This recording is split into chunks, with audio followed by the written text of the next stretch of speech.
Welcome to Teaching Artist Podcast, a show dedicated to discussions of teaching art to kids, making art, and how those things overlap and feed each other. I'm Rebecca Potts, your host, a visual arts teaching artist.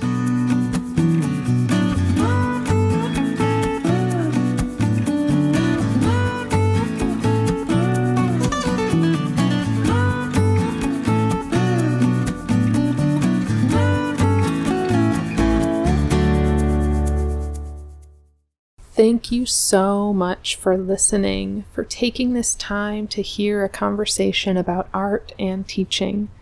I so appreciate it. And I also love hearing your thoughts about these episodes. One great way to share is by leaving a review. I love reading them, and they also help the show get seen by more people. I wanted to share just a few recent reviews. So this person says, schools are becoming more and more focused on academics, and as a mom of a daughter with ADHD, this podcast is music to my ears. Using creative expression is incredibly important in a young child's life, and I love the ideas and inspiration each week. Thank you. That is wonderful to hear. I love hearing from fellow parents who connect with this and can find valuable tips. While I always think of the audience as basically myself, somebody who teaches and makes art and parents and kind of does all those things, I love hearing from people who are maybe more involved in one of those areas and can really get a lot out of it. So thank you for that. And one more I wanted to share from M. Lamour. This is a must listen for anyone who teaches art. Art is so important for children and adults alike. Rebecca is clearly passionate about her work and empowering others. Thank you. I am. Thank you so much for that review. And again, if you would like to leave a review, I would really love to hear it. And you can do that wherever you're listening. Each week, I'm sharing a featured artist as well as a guest interview. I'll share a bit about the featured artist here and share images of their artwork on Instagram and on the website at teachingartistpodcast.com. Lucy Wunchen Leith is a Vermont-born and raised, Chicago-based artist and designer who spends most of her time making comics and climbing rocks. She admires quilts, plants, zero-waste design thinking, and kids' big imaginations. From her statement, she says, as a cartoonist, Lucy's greatest inspirations are quilting and plants. She learned about quilts at school for fashion design, where she focused on children's wear and zero-waste design. Quilts, like comics, tell stories and are the ultimate zero-waste item. Traditionally made by many hands with scraps of old fabric from clothes and sheets, all quilts come with an inherent history. The stories of the hands that made them and the many hundreds of years of social and political practices and protests that come with the crafting tradition. A patch in a cotton quilt was once a rag, worn down from clothing, cut from cloth, woven by threads, spun from fibers, grown from a plant. She learned to love plants while working as a gardener. While she deadheaded daffodils, she listened to stories about design, the news, and people, and gained an appreciation for the beauty and resiliency of the slow-paced natural world. Later, she worked as a technical designer for a children's clothing company that advertised sustainability while overseeing massively unsustainable processes across the entire production line. Unlike the slow, loving, necessary, community-based craft of quilting and gardening, this job typified fashion as fast-paced commercial design. From the inside, she felt hopeless, trying to use knowledge of craft to advocate for sustainable practices. She recorded frustrations through words and pictures to share with people on the outside. Feeling trapped in the industry and the city, she started drawing the things that she missed, connecting with people and nature. She is finding her voice in comics by stitching together pieces of her life and admiration for the natural world. She can only hope that others receive these stories like a warm, colorful blanket clearly made with care. Beautiful. And you can see Lucy's work on our blog at teachingartistpodcast.com and on our Instagram. We will be sharing all week. And if you would like to be a featured artist, you can apply on our website at teachingartistpodcast.com/opportunities.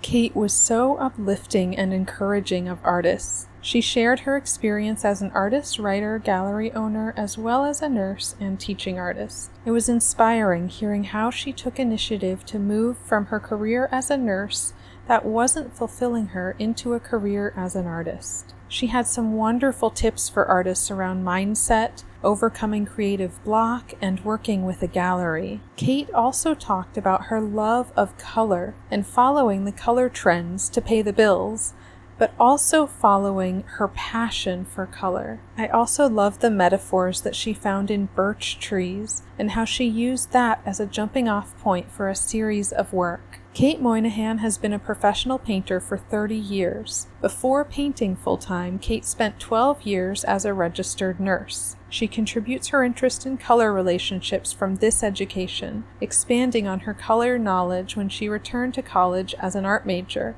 Over time, her style has grown, but she holds true to her interest in color and texture. Her watercolors embrace a rice paper collage technique. When working with oil painting, Kate uses a palette knife, applied in thick, layered, impressionistic style. Her use of color captivates her audience and the texture engages them longer. Being a Michigan native, Kate finds the surroundings inspirational for her water shoreline scenes and woodland landscapes. Her signature motif is the white birch. Kate used the symbolism of the birch when she penned her memoir, A Lone Birch, My Artistic Journey, which launched in 2017. The tree, with its craggy, imperfect bark standing tall, reminded her to do the same. Prior to the memoir release, Kate published 3 junior fiction books based on humorous stories with her then young sons. She uses these books as a springboard when motivationally speaking. Recently, Kate retired from being the owner of Moynihan Gallery and Framing in downtown Holland, Michigan, after enjoying prominent community support for 25 years. Prior to owning the gallery, Kate created custom original watercolor and paper collages for business images in Chicago, Studio 84 West in Long Beach, California, and International Art Concepts in Los Angeles, California, who sold to Pier 1 and Spiegel Catalog. Kate was commissioned by Holland Tulip Time Festival for their 75th anniversary poster, submitting additional entries in 2015 and 2019 and being chosen as the top 20. I am talking with Kate Moynihan today, and she has such a wealth of experience I'm excited to get into, but I really want to start with your background. Could you walk us through your journey, your story? Absolutely. And I want to first say thanks for having me, Rebecca. It's always exciting to talk about art, and each one of us has a little bit different story. So of course, like many of you, I have a story, but background's always good. So I'll start. I live in Michigan. It's just a couple hours north of Chicago along the coastline of Lake Michigan. So I'm next to the Great Lake, which means our landscapes are filled with dunes and trees and all that stunning eye candy for an artist. So I'm very happy here. But I didn't grow up here. I actually grew up on the other side of the state, the east side, in a suburb of Detroit called Redford Township. And I was a kid in the late 1950s, and I idolized my homemaker mom. I just hung on every blissful word that she said about marrying my dad right out of high school and how happy she was raising my brother and me. And the homemaker role was just kind of tradition. My aunts were homemakers. My grandmother had been a homemaker. Her mother was a homemaker. Even the popular TV shows back then were Donna Reed and Ozzie and Harriet, Father's Knows Best. I don't know if those are words that younger audience know, but it was really just tradition for a gal to be a homemaker. And that's what I courted, and that's what was expected of me. And then ironically, I had a high school sweetheart. And when he didn't propose, I decided I would go to the next best thing. And I picked nursing. I figured being a registered nurse would prepare me for the direction I wanted to go. And I did finish the course. And when I married at 19, we happened to move around a lot. I worked in 9 hospitals in 5 different states. Wow. And with that many moves, you're just kind of low man on the seniority pole. And I was on the dreaded night shift. I was pretty much a staff nurse that just took routine vital signs, the same thing over and over. Not that it was the hospital's difficulty, it was my own. You had to start somewhere, and that's how the system worked. And so I'd always been a crafter, and I could follow any kind of pattern. I did the macrame of plant holders for a house, and I'd sew aprons and anything that I followed a pattern on. And then it wasn't until I got a little bit older, I was in my late 20s, and I took a watercolor class. And it was the first time ever that I found something that kind of left that pattern roll, and the paints would just go where they wanted to go. And it was much more intuitive and much more of a challenge. And I was actually hooked. I just took one adult ed class after another. And after doing that, I was still in that marriage, and I made a poor marital choice, and I ended up moving 1,000 miles from Michigan, my home state. And then unexpectedly, I found myself living alone. So there I was, just kind of stranded, devastated, humiliated. It happened quickly after I got out there. So I was embarrassed to move back and face my mom, making the decision that I had. And at the time, I realized, the only person that could get me out of that mess was myself. I got myself in, I needed to get myself out. I had 2 school-age sons at the time. And if I wanted to, teach them resilience and to march forward, I had to be a role model. And so ironically, when I moved to this city, I had discovered the 2 months earlier that they were remodeling their pediatric ward. And my eyes kind of lit up, and I thought, I wonder if I'd come up with something that could help them with their new remodel. So marketing wasn't a thing back then for the hospitals. This was in the late 1980s. There was a Department of Public Relations, but I thought, well, I'll contact them. And I drew this cat that said he would care perfectly. And then I made coloring books so that it would help the parent and the children know what to expect in the hospital stay. And then I also gave them using the cat, some paintings that could go on the walls of the hospital to just make their stay in the hospital a little more fun and connect the two together and take it somewhere. So public relations didn't really know what to do with me. So they thought they should send me to the facilities manager. And a facilities manager is actually the person that takes care of all the function of the hospital, but they sent me there because of the remodel. So I marched my way down into the basement through his maze, and I have my meeting next to the heating and cooling system. But he half listened to my proposal.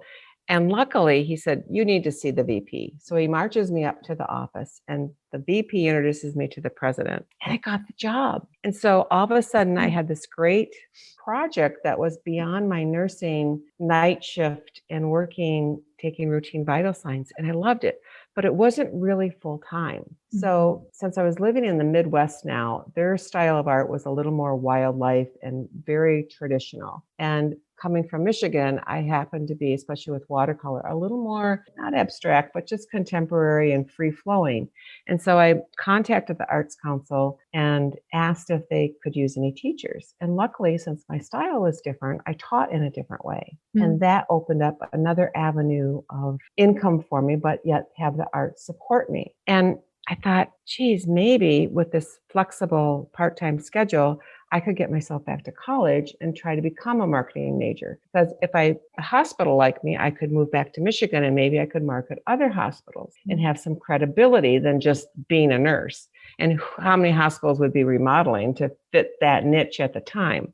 So I got into college, and after 12 credits, the price was the same for tuition. So I was overloaded with economics and accounting, trying to go in this marketing direction. And I took one art elective just for fun, for me. And sure enough, it's my only semester that I stayed a marketing major. I switched and I became an art major. And during that time, I was able to come up with some other part-time jobs that let me go to college and still give my time with the sons and just work that way together. And so I learned, though, I was able to find the money, but most of my money came from either art fairs, which were real unpredictable. I would, work with those metal frames that I could do myself with the one and only screwdriver that I had in my toolbox. And they would scratch, and then the heat of the art fairs or the wind or the rain would ruin the paintings. So it was real inconsistent. And then I got another job working for a big company that we'd make these tiny little watercolor paintings, and I'd ship them to her, and she would sell them to Spiegel or Pier 1. So all my marketing was done for me. I just had to send out these little paintings, and it was good money, but it was, again, very volatile and unpredictable. It was like a roller coaster. I'd get one order and then I'd get nothing. And so I decided when I moved back, I really needed something that would give me consistent income. As my kids were getting older, I knew there'd be college tuition. And if I wanted this to work, I really needed something consistent. And I love teaching, but teaching wasn't my first passion. My passion, even though I didn't like the art fairs, I liked painting. And I decided, well, I think retail would be my niche because I could be the artist in residence and I could grow a consistent following. I could have loyal retail customers. I could build relationships. I could work with interiors designers. And so I did have enough money from those part-time jobs to move back to Michigan and get back to family support. And I opened a retail gallery, and that was 25 years ago. And I just retired from the art gallery after 25 years. So that's kind of my background. Amazing. So much in there. And I love when you said the only person who could get me out of this mess was me. And then you dove into it. Like you started just reaching out to people and saying, hey, I'm an artist. Can I work with you? Can I teach for you? Here's an idea. And that's really scary. That's something a lot of people don't necessarily take that initiative. So that's huge. Well, thank you. My nursing helped there again, because I don't know if you're familiar with what's called Maslow's level of hierarchy of needs. Yeah. There's 7 levels. And one of the very basic ones is survival, food, water, shelter, and survival. And that's basically where I was. And if I wanted to get to self-actualization, I just had to persevere. And, my sons have always been inspiration to me. And it's true. I think most mothers, it's in your heart. You are the role model, like a teacher. You're the role model, and they emulate you and they will follow you. And if I wanted them to have tenacity and endurance, I needed to pick up the pieces and prove that I was worthy. If you hold regrets and remorse and you wither inside, you're not beneficial to anyone. You just can't help them. Yeah. And the connection with the hospitals was really key. And I feel like maybe your nursing background helped you know how to approach that. And when you were developing those ideas for the pediatric ward, did you bring in some of your nursing knowledge there? Oh, absolutely. I think all knowledge is accumulative. We get better and better as we age with just using the lessons we've learned, getting feedback from other people, cross-marketing other professions. I'm still an avid reader and an avid learner, and I do think it helps us. Yeah. And then I'd love to hear more also about starting your gallery, starting that retail space, especially tips for people who might be interested in doing something similar. Well, I have several tips. I think one of them is most people I know trying to juggle time to paint plus time to run a business. And that's true for anyone like yourself. Time to teach, but time to paint your own paintings, do your own podcast, your other dreams that you want to tackle, and try to juggle all of that. No matter, I picked the retail gallery, but no matter what you pick, it's still the art of juggling and wearing all those hats. Oh, yeah. And I do have 4 things that I think might be beneficial to others that worked for me, and maybe they could make it with a tweak or 2 work for someone else. And one of those, I'm a morning person, so I became a member of the 5 a.m. club because that's when my mind was fresh, and that's the window when the phone didn't ring and I could really focus on that time of day. And even if you're a night owl, I think you can flip that around and make it work for you. You just have to realize your time and then respect that time. And then tip number 2 is I read a book called Eat That Frog. It's by Brian Tracy. And basically, in a nutshell, what he says is that you want to start with the hardest thing on your list. He said, because if you conquer that, the rest of your day is easy. And it does. I dreaded phone calls. And so if I would get those phone calls out of the way, it was like this monkey off my back, just gone. And then I'd reward myself with a second cup of coffee. And, it just made everything else seem less monumental. And believe it or not, the third thing that worked the best for me was keeping a journal. And maybe I know journaling is really popular now and it's still a good way to vent your feelings, but this can be even as simple as just a notebook. And it's different from a to-do list because a to-do list is more of an action orientated. And I first learned about journaling when I was back by myself being humiliated, and I actually bartered some counseling services. And that's another tip, I guess I just realized, is that the art of bartering, it helped me financially, but it also helped my confidence that this counselor was willing to trade my services of a painting for her professional services. And it just boosted my morale. And so as I'm reflecting on this journaling as a tip, what she told me was that I want you to journal every day, but don't look back. And I thought, well, why can't I look back? And she said, you can look back, but I want you to wait 3 weeks minimum, because what will happen is you don't see progress on a daily basis. Progress happens, it needs a little bit longer time. And then when you look back, you're going to see some progress. And it's interesting because I have a 7-year-old granddaughter now, and she said to me, Grandma, let's run this 5K together.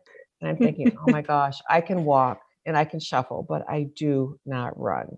And she's seven, and she's going to run a 5K. And I thought, well, if she can do it in the August heat, I can do it. So I got online and I Googled, and there's this little thing called Couch to 5K in 9 weeks. Wow. And luckily I had 9 weeks. So it's kind of the same philosophy. Every day I had an assignment. I would walk, run combination, and the running accumulated and got more and more. And sure enough, after 9 weeks, I ran the 5K. And, I couldn't have run the 5K the day she told me, but if I measured the results later, I was successful. And that's why I think a notebook can work too, because it's just this tool to help you keep and measure. And for people juggling a lot of things and they're working on their dreams outside of their 9-to-5 job, if you write down even the smallest win, even if it's filling out an application for an art fair or whatever your dream is, write it down. And then a couple of days later, you'll have another quick small win and you write that down. And sure enough, if you look back, whether it's 3 weeks, like the counselor said, or 9 weeks, like the 5K, you're going to see progress. And you can, this momentum builds momentum, and progress fuels you and will keep you going. And you do reach your dreams. And I think between those 4 things, the 5 a.m. club, tackling my first chore first, keeping the journal, all helped me become successful. And I guess that's only 3 things. The last thing that I did, but I do still think is beneficial, is I tend to be a pretty impulsive person. Artists tend to be that way sometimes. But I made myself running the retail business to keep a little bit of a schedule, meaning that on Tuesday, I would aim for the morning, but if there ended up being a downtown association meeting, I had to go on Tuesday morning, I would do this Tuesday afternoon. So I was a little bit flexible, but every Tuesday was my bill paying day. And what this allowed me to do was, as the bills would come in through snail mail back then, and I didn't open them, I would stick them in a file folder under bills. And then every Tuesday I would pull them out. Then I would assess them because I dealt with them as a unit. And only one time did I touch them. And it took was a junk job, I called them. Jobs you really don't want to do. Yeah. They're called junk jobs. And by doing this on somewhat of a schedule on Tuesdays, then I didn't have that monkey on my back. Oh, I wonder if I remember to pay that bill. I remembered if I did this. I just didn't get sidetracked. And so that's my 4th tip of trying to run a business and do your passion on the side and get to follow your dreams. I think those are great tips. There's a lot in there. The journaling reminded me of The Artist's Way and morning pages. Yes, absolutely. Those are great tools. And then one's a book, one's a tool, but yes. Yeah. And then that last idea, bulking your jobs, like saying, I'm going to do all of this at one time. That's so helpful. I'm now trying to get better about setting up some systems for myself and just be better about scheduling and managing my time. And one tip I heard from someone, I don't even remember where, but I feel like relates to this, is even now in our digital age, setting your email to have an autoresponder that says, I only check this email on Tuesdays, or I only check, like, I'm not going to be coming back to it, remove it from your phone. Like, just set your time. Your time is precious. Your time is important, and give yourself that time to not be worrying about, because I have many different email accounts for all the different projects going on. So saying, okay, the gallery email is only going to be done on this day. The podcast email is on this day, trying to be more careful with your time. No, it's very helpful. You can call it block planning. Some people call it batch work, but it does help. It does help productivity. Yeah, I think that's huge. And then the other one, I'll have to look up that book, Eat That Frog. Yes.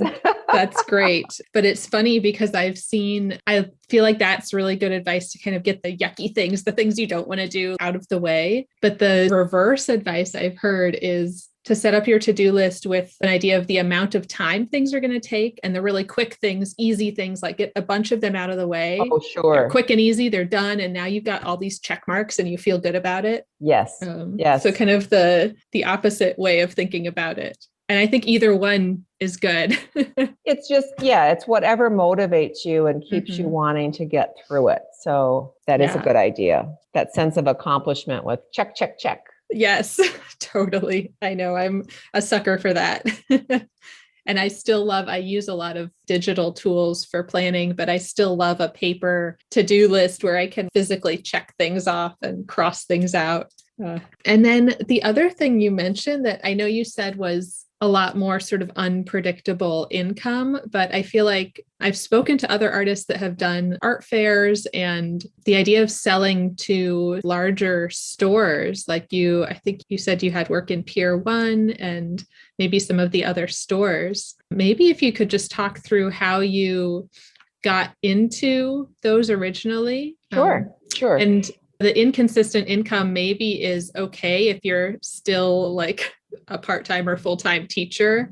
Absolutely. You may end up being a part-time person on wearing many hats, and that's your passion. Right. You like to teach on a part-time basis, and then you like to paint on a part-time basis. And then I write. I wrote some junior fiction books based on true stories when my kids were little. We used to go camping. And then I ended up writing my memoir, since it does have more elaborate story to it than the one I shared. And so, doing those different interests really do make you a part-time person at many things. Yeah. So I think my most experience comes from that people ask me the most would be how to get into a gallery. Yeah.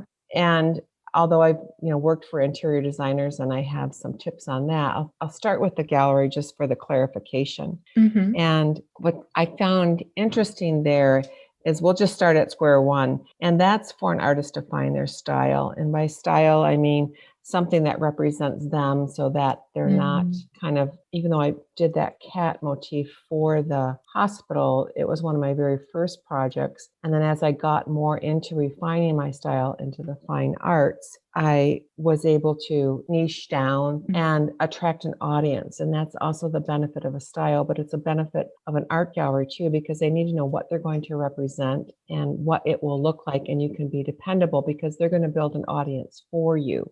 And it's interesting in writing, there's two different schools of thoughts on writing. It's called either a pantser or a plotter. And a pantser is kind of the artist I was when I was doing the art fairs and doing the creative work for the hospital and the different venues of styles. And the pantser is the person who kind of flies by the seat of their pants. That's where the term comes from. And it's impulsive, and it fit the part-time jobs that I was doing at the time. And I could use more intuition, and it was something that worked really well for me. Whereas later, and it worked in the gallery too, being a pantser, because I would paint, as I told you, the artist in resident, but I really responded to several things. One, what sold. I would kind of paint one at a time. If a landscape would sell, that's what I would paint. And the other thing I responded to was the seasons. I live in Michigan, so I would paint winter scenes for Christmas. I would paint tulips for the spring flower because I live along Lake Michigan. It's beach scenes for summer. I really responded just impulsively to this change of season. And that's where the pantser style really worked for me. Whereas now I'm more driven to what's called the plotter as a writer. And a plotter is someone that does just that. They outline every step of the way and you plan it out. And the benefit of that, and this is where it might help someone trying to get into a gallery, is I think it's the fastest way to find your style. Because what the planning does, even though I'm an impulsive person, it makes me focus and get refined before I just get all these paints and paper and get sidetracked easily. So you start planning, basically. You can start with like a secret Pinterest board and just grab ideas. And then once you get this central idea, you use a mind map. You might have heard of them for brainstorming. Yeah. And a mind map I do a lot of birch trees. So pretend that's the base of my series. And that's my center spoke of the mind map wheel. And then I think about what's the symbolism of these birch trees? And if I do a little research, I learn that they peel their bark to grow. And I thought that's perfect for me, because for me to have the resilience to become an artist, I had to peel back my layers of outside stereotype of being that traditional homemaker goal and what was really inside to uncover. And so the symbolism now, my mind map starts growing by subdividing. And I have something to talk about, something that I'm passionate about, something that the audience can relate to and mimic. My life mimics theirs, and it brings credibility to my series. And it keeps me focused on the trees, whether they're bare branch and struggling, or if they're full of leaf and full of growth. And so this is where I feel this plotter as a writer can be used for an artist to help you find your style. And I kind of got sidetracked because I was talking about how to approach a gallery, but I think when I suggest that you go in with a portfolio of a style, maybe you understand what I'm saying a little bit more, because you really want to bring your best work and you want it to be consistent. And then you also want to show the gallery that you're appropriate for them. It's like when I moved out west and it was all wildlife, I wasn't in a wildlife gallery. I wouldn't fit. And you need to fit with your niche if you want to be successful for them and for yourself. It needs to be a win-win for both of them. The other thing is I would keep exploring that gallery. If it's mostly a print gallery and you only paint originals, that wouldn't be the place for you. And so you start narrowing down where you're most likely to be successful. I was successful at the hospital, yes, because of my nursing background. It was my comfort zone. I could talk their language. I didn't try to sell to an automotive shop. I really, it would take some serious research for me to be successful, nor was it my passion. So I think trying to get into a gallery, it takes a little investigation to make sure that you're the right fit. And then if you're going to apply, there's several things. It's nice finding out who the contact person is and making sure that you follow the directions according to the directions. I mean, these are simple, basic things, but the other thing is gallery people are busy, and it's nice to make sure that you have an appointment. If you go in and you're out of town, just expect to inquire. Don't expect to show your portfolio. You can have it, but I wouldn't be demanding in any way. You're just trying to build that relationship. And I think doing those things help you to be more successful at perhaps landing a gallery representation. And it's usually a 50% split, which seems like a lot for artists, because you do want to make sure that if you're doing art fairs on the side, in addition to the gallery representation, you need to make sure that you match your prices. Yes. And so it's like, that is a big overhead, but I would hope you would remember that they're marketing for you 24/7, and they're there when you can't be there, and they have the lights to pay, and they have the staff to talk about your work. And you don't have to do all of that. And when you set your price at the art fair, it's beneficial if you consider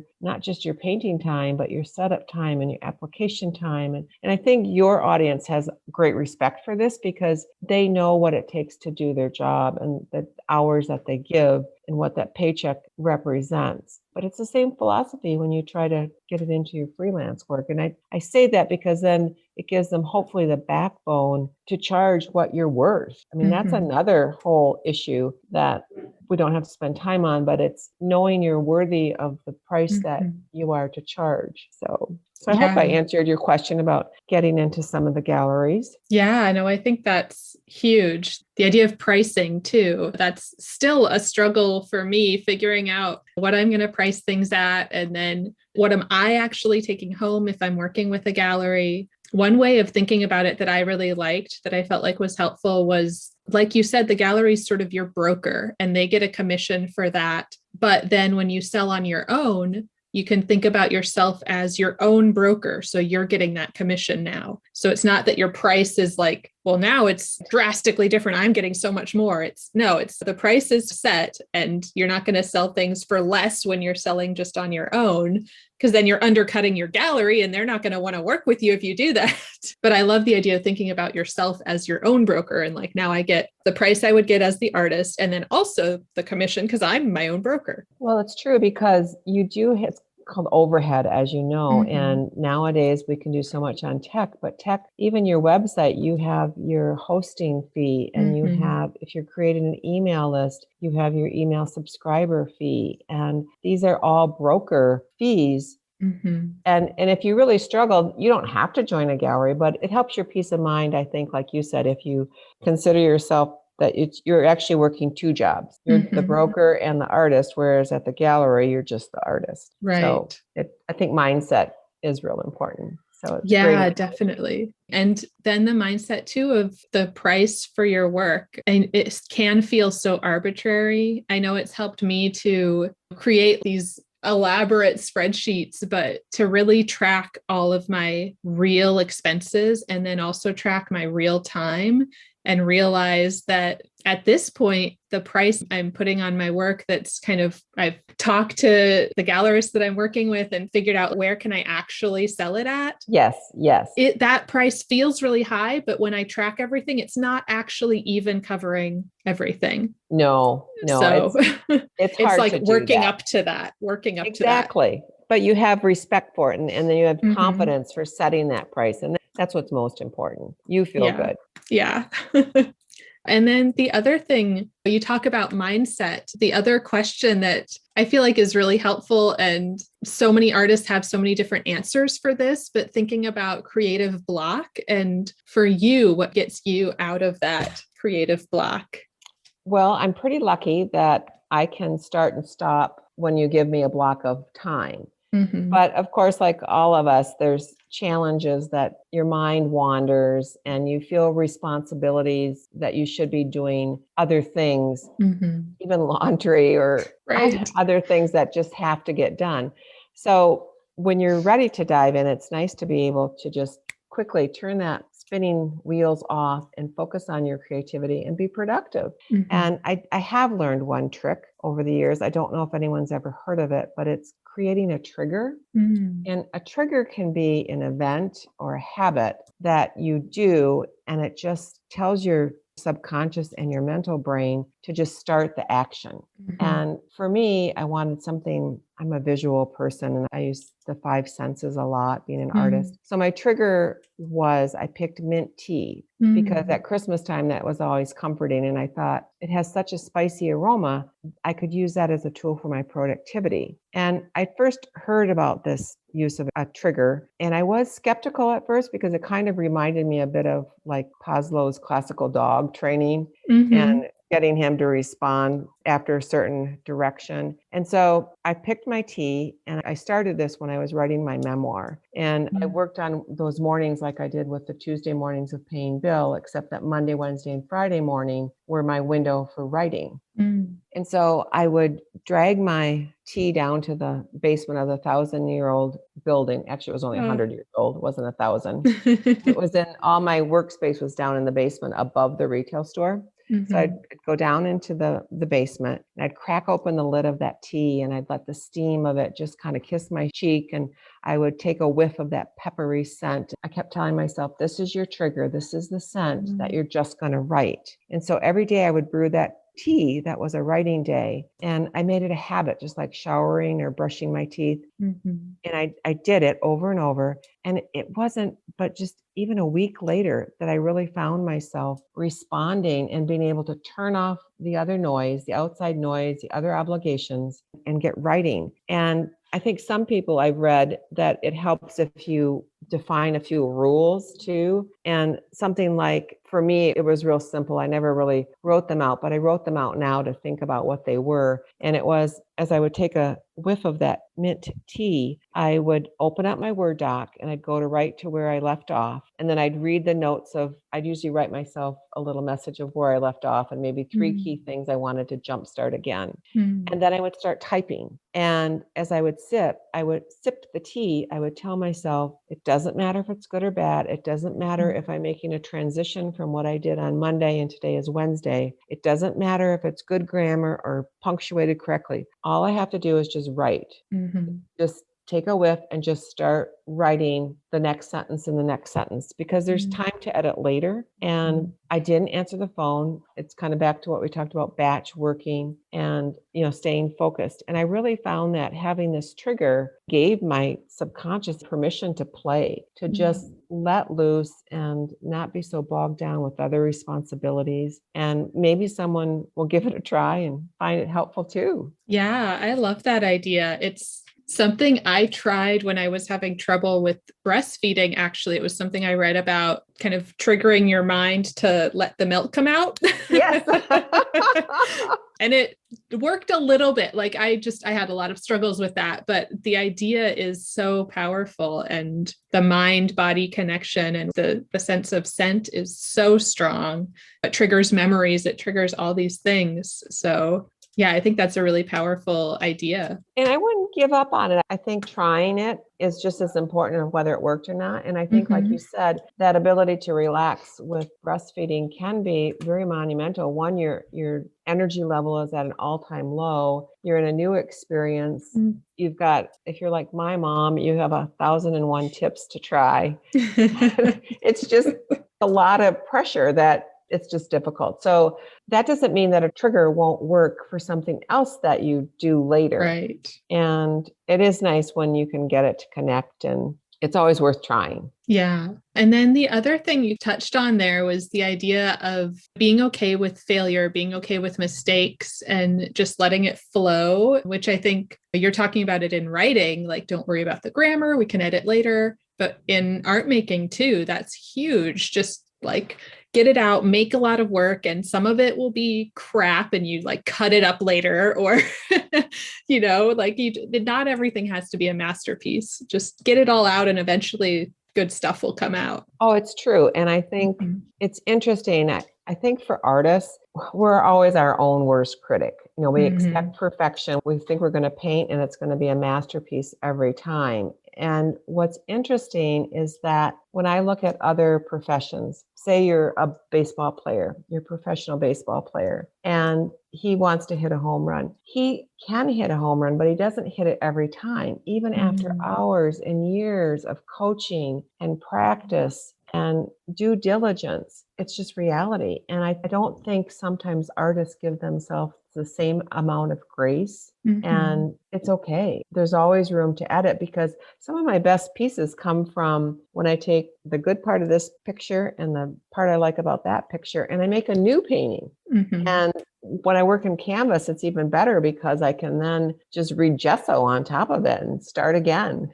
Yeah, I love that. That's where I think teaching with kids is so good, because sometimes their resilience just pushes us in our nature to let perfectionism go and just play, because part of teaching, if you're teaching kids, is to just let them play. Yeah. And they're so inspiring. Yes. Yes. It's good for us. Yes, totally.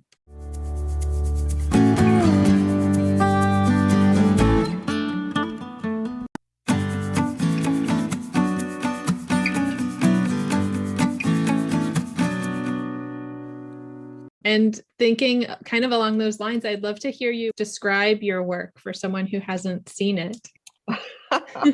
Well, you might laugh at this, because I do name it. I call it Sister Impressionism. And the reason I do that is, of course, the Impressionists, like Monet and Van Gogh, and they're very known for their impasto style of layering paints and either palette knife or loose brushwork. But then they also have this accurate depiction of light. And that's where I kind of fall short on being a master impressionist, because I do the thick paints. I use a palette knife and I start with a light source and I have a plan for a light source. When I hit the canvas, color kind of takes over. And generally, most times, what I end up with isn't what I envisioned when I started. And that's okay. I have a good time and I am very comfortable with color. I think that comes from several things. One, my nursing background, surprisingly, again, back then I learned more the psychological benefits of color, of how they can switch your moods, and red is for energy, blue is soothing. And then those years of working those part-time jobs, I color mixed to follow the trends, to pay bills. I followed the color trends, and I pretty much can match any Pantone color of the year that you hand me.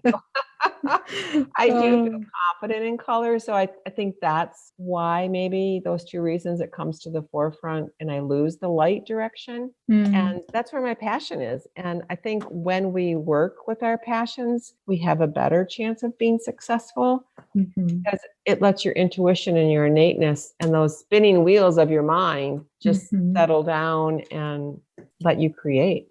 Yeah, absolutely. And I'm looking at some of your paintings now, and you talked about having a style and the way that you're manipulating the paint. There's a little bit of variation. You've got the sort of thicker palette knife, and then some parts are maybe a little bit drippy. Yeah.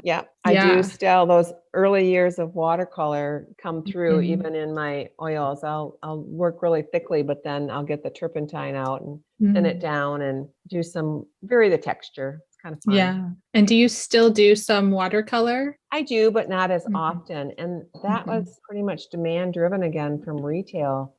In our first recession in Michigan hit pretty hard in the 2000, and canvas art started taking over primarily because it didn't involve the cost of a frame. And so this unfinished, clean look of canvases really became popular, and contemporary art was growing also, and that became popular. So those two combinations just pushed me to leave watercolor a little bit more behind, where the customer didn't need the frame and glass, especially UV glass to protect it, and the matting because that keeps the glass away from the art. And so to have those standards selling in retail, I just didn't have the expense. And so it was a way to give me a different price point. So, and then I found out I loved it. I think as an artist, we're always growing, and it's just a way to continue to evolve. So I've been loyal to my palette knife for probably the last 10 years, 15 years. Nice. Yeah. And I love that you also have on your site coloring pages, and you had talked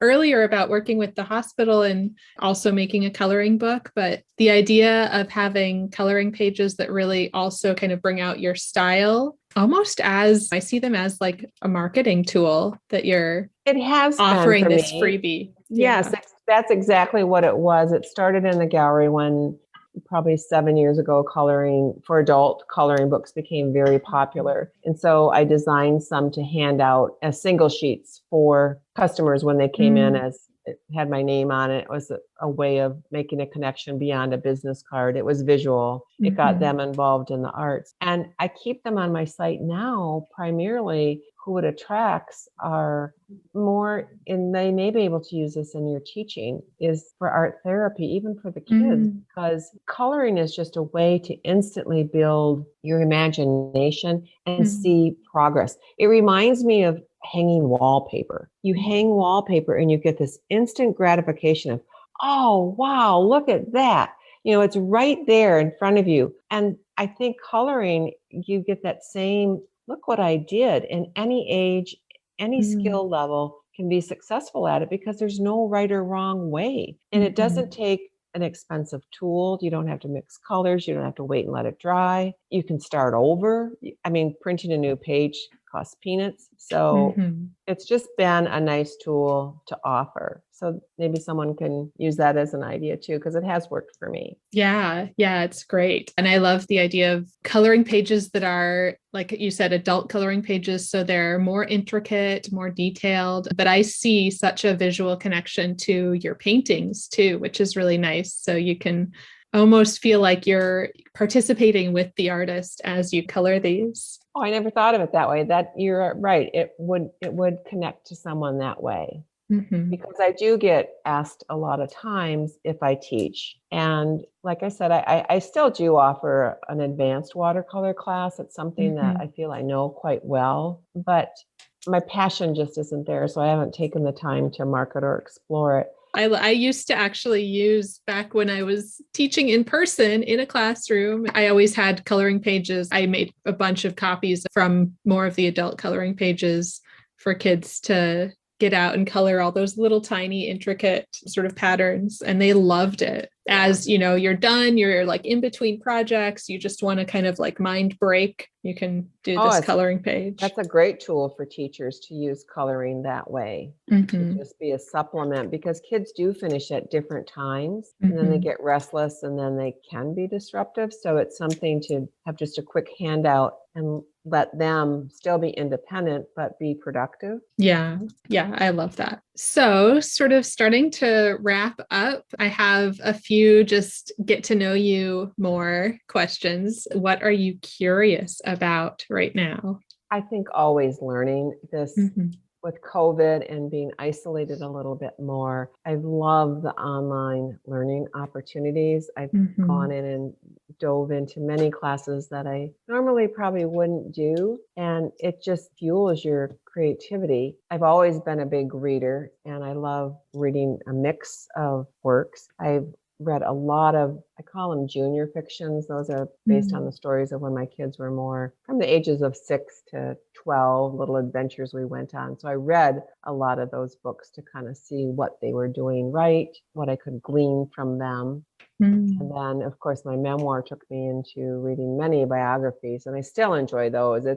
Those are real eye openers. So I think my curiosity is just the passion to keep learning and to keep trying and to keep growing. Yeah, that's important. And fun, kind of silly question. What is your favorite food? Oh, well, outside of the mint tea. Yeah. Your trigger food. Yeah, that's my trigger one. So I don't count that as my favorite. My favorite would be coffee ice cream. Oh, yeah. And I can't have it in the house because I think I need to eat the whole pint. Whereas the mint tea, I can keep that, in the box and it's just fine. Yeah. Oh. I love that. You have to buy little bits. Absolutely. Oh, that's great. Is there anything I missed? Anything you wanted to touch on that we didn't get to yet? No, I do respect all the teachers that give 110%. My daughter-in-law is a teacher, and I know how hard they work. Whether you're a full-time teacher or a teaching artist, it still takes incredible effort and patience. And I believe really strongly that we're all teachers, even though I'm not teaching on a schedule presently, nor have I in the last handful of years, but people do mimic us all the time. And they follow our actions. They're learning from us. We're role models. And that's teaching. It's teaching without curriculum. It's teaching without structure. But it takes the same tenacity to be someone that can just be productive in society and contribute back. And I think that's what fuels me as an artist, is just knowing I do my best and I can look back and know I tried my hardest and be satisfied with that. I don't really have a bucket list of quote activities, but I have a bucket list of I've done that. I tried. It doesn't matter if I succeeded or not, but I can look back and know I tried. And that's exciting for me. And I think as teachers, if you feel like you're not quite being able to conquer all your dreams, you'll always be a teacher and you're always going to be satisfied because of what you've been able to accomplish.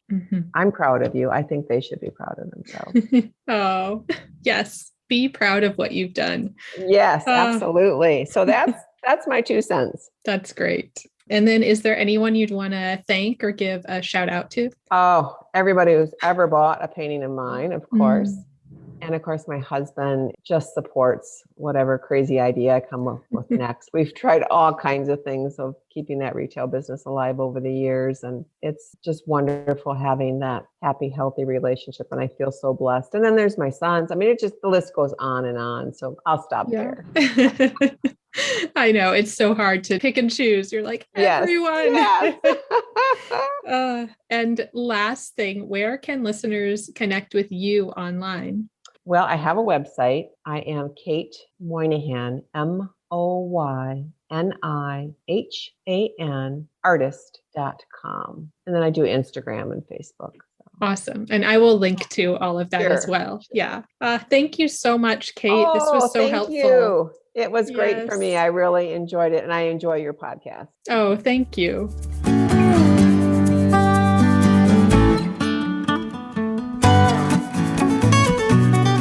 Thank you so much for listening. As always, you can reach me at Teaching Artist Podcast on Instagram or teachingartistpodcast@gmail.com. Who do you want to hear from? Please share your recommendations of teaching artists. And if you loved this episode, please subscribe, leave a review wherever you listen to podcasts, and follow me. It really makes a big difference. Thank you.